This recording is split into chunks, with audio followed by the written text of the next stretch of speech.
안녕하세요. 글로벌 리포트 장량입니다. 제가 나와 있는 이곳은 미 의회 도서관 3개 건물 중에 하나인 제임스 매디슨 메모리얼 빌딩 앞입니다. 제임스 매디슨은 미국의 4대 대통령으로서 건국의 아버지 중 한 명인데요. 현존하는 미 의회 도서관 건립에 초석을 놓은 인물로 도서관의 아버지라고 불리기도 합니다. 최초의 의회 도서관은 영국과의 1812년 전쟁에서 불에 타 소실됐는데요.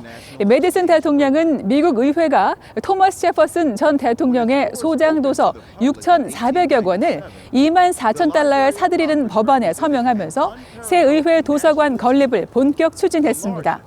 서재 공간으로는 세계에서 가장 큰 규모인 의회 도서관은 1897년 11월 1일 완공됐는데요.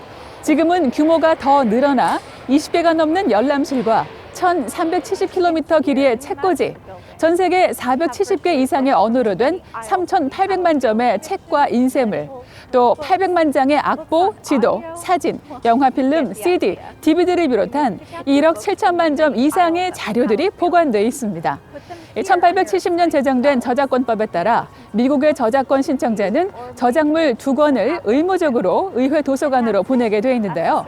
매일 15,000점의 새로운 자료가 들어오는 미 의회 도서관은 현재 코로나 방역 조치로 제한적으로 운영되지만 온라인 검색은 가능합니다.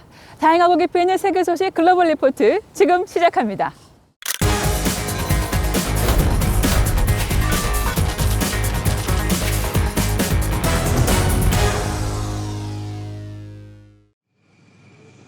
최근 타이완 부근 해역에서 미국과 중국의 군사적 긴장이 조성되고 있어 이번 주 주요 해시태그에 올랐습니다.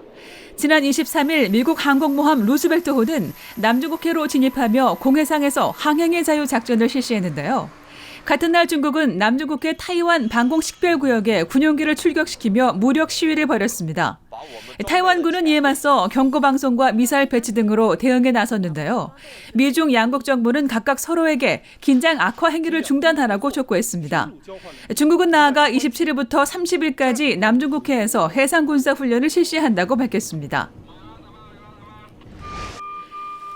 전 세계 신종 코로나 바이러스로 누적 확진자가 1억 명을 넘어선 가운데 각국의 이동 제한 및 봉쇄 조치가 강화돼 이번 주 주요 관심사에 올랐습니다. 미국은 26일부터 입국하는 모든 여행객에 대해 코로나 음성 판정 증명서를 제시하도록 하는 입국 제한 조치를 시작했는데요. 전날 조 바이든 미국 대통령은 변이 바이러스가 발견된 나라의 국민의 미국 입국을 금지하는 포고령에 서명했습니다. 유럽 전역에선 봉쇄 조치가 강화됐습니다. 네덜란드에서는 야간 통행 금지 조치 도입 후 이를 반대하는 시위가 폭력과 약탈로 번져 수백 명이 체포되기도 했습니다. 인도에서 농업개혁법에 반대하는 농민들이 경찰과 충돌해 이번 주 주요 해시태그에 올랐습니다. 지난 26일 수도 뉴델리에서 수만 명의 인도 농민들은 국경일인 리퍼블릭 데이를 맞아 트랙터를 동원해 대규모 시위를 벌였는데요. 지난해 9월 의회를 통과한 농업개혁법에 항의하며 지난 11월부터 석 달째 반대 시위를 벌이고 있습니다. 이번 시위 과정에서 농민 한 명이 트랙터 전복 사고로 숨지고 경찰관을 포함한 여러 부상자가 속출했는데요. 농민들의 거센 반발에 놀란 인도 정부는 법 시행을 미루겠다고 밝혔으나 농민들은 개혁법의 완전한 폐지를 강경하게 요구하고 있습니다. 포르투갈 대통령 선거에서 마르셀로 헤벨르 드소자 대통령이 재선에 성공하며 이번 주 주요 관심사에 올랐습니다. 중도 우파 성향의 드소자 대통령은 지난 24일 치러진 대통령 선거에서 61%의 득표율로 압도적인 승리를 거뒀습니다. 이번 선거는 코로나 사태로 포르투갈 전역에 봉쇄령이 내려진 가운데 치러져 눈길을 끌었는데요. 정부가 대선 당일만 외출을 허용해 시민들이 사회적 거리두기를 지키며 투표에 참여했습니다. 드소자 대통령은 승리 연설에서 코로나와의 싸움을 최우선 순위에 두겠다고 밝혔는데요. 두 번째 임기는 3월 9일에 시작됩니다.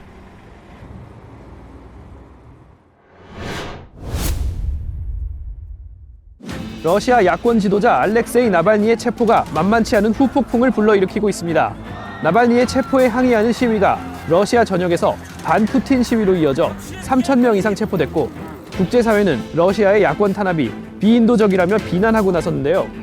클릭 글로벌 이슈 오늘은 나날이 긴장감이 높아지고 있는 러시아의 상황을 살펴보겠습니다. Все люди имеют право выражать свою точку зрения в тех рамках, которые предусмотрены законом. Все, что выходит за рамки закона, не просто контрпродуктивно, а опасно. 지난 23일 수도 모스크바에서 극동의 하바롭스크까지 러시아 전역에서 연대 시위가 벌어졌습니다. 동토의 땅 시베리아의 야쿠츠크에서는 영하 50도의 강추위에도 사람들이 나왔는데요. 이들은 나발니의 석방과 함께 20년 넘게 실권을 장악하고 있는 푸틴 대통령의 퇴진도 함께 주장했죠. Даже скорее не за Навального, за себя, за свое будущее, за свободное будущее России, где народ будет определять ее будущее. Простите, не банда каких-то воров и убийц. 러시아 진보당을 이끌었던 나발니는 지난해 8월 갑자기 독극물 중독 반응을 일으켰는데요. 독일로 이송돼 치료를 받고 18일 만에 깨어나 구사일생으로 목숨을 건졌지만 검사 결과 몸에서 러시아가 개발한 생화학 무기 노비촉 성분이 검출됐습니다. 러시아 정부는 책임을 부인할 뿐 아니라 지난 17일 5개월 만에 귀국한 나발니를 가석방 조건 위반 혐의로 공항에서 체포했는데요. 이 모습을 본 러시아 시민들이 분노하고 크렘린 지도부의 부정부패 의혹까지 겹쳐 대규모 시위로 이어진 겁니다. Разворовали всю Россию. Что может устроить? Разворовали. Нефть, газ. Это чье? Почему у одних только в руках все скопилось? 그동안 나발니와 야권의 세력을 평가절하하며 무시하는 전략을 써왔던 푸틴 대통령은 이번엔 적극적으로 나발니 측이 제기한 부정부패 의혹을 부인했는데요. 러시아 정부는 더 나아가 이번 시위를 미국 정부와 미국 IT 기업들의 음모라고 비난했습니다. Мы расцениваем эти действия американской стороны как грубое вмешательство во внутренние дела нашей страны. Так называемые интернет-гиганты, компании, которые обеспечивают платформы для социальных сетей и непосредственно социальные сети, которые принадлежат американской стороне.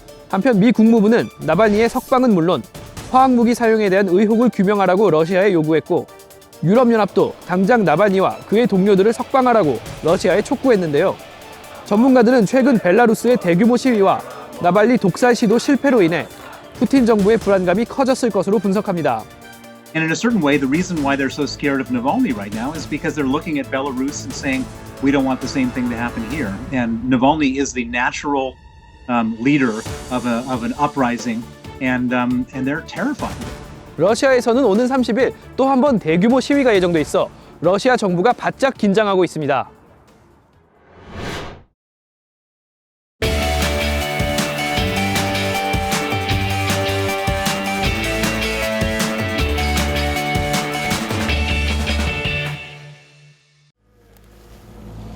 Veteran Compost is Justin. Hey, how you doing, sir? The way our program works is we drop off clean bins and takeaway bins that have food scraps in them, and then we dump them and wash them. I started really small, literally a shovel and a trailer that I bought used for a couple $100 on the back of my SUV I towed around, and that's how we started out picking up material.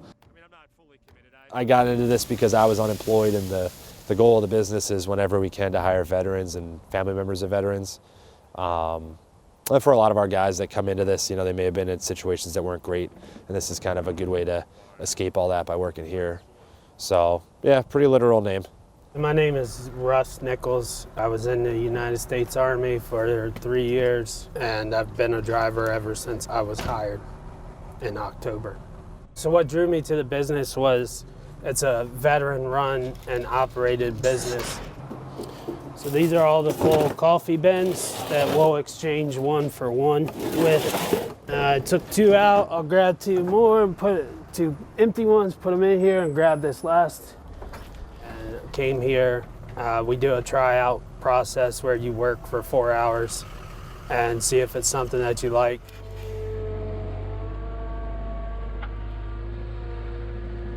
Once all that stuff's done breaking down after 30 days, it goes through the screener. And that separates the larger material from the finer material. All the nice fine compost goes out the back and it'll be stockpiled for sale. All the larger material lands down close to where we are, those large, chunky, woody pieces, and those are actually added back to the compost process, and we'll continue to break those down until they're nice, fine particles. That's the finished product. So a couple thousand yards of compost, and every day we're trying to sell it, and every day we're trying to make more of it. So you kind of see this is stuff we screened yesterday, so you can see how much finer it is. Obviously it doesn't look or anything like the large wood chips or the food scraps we started like. The idea of recycling just makes a lot of sense to me.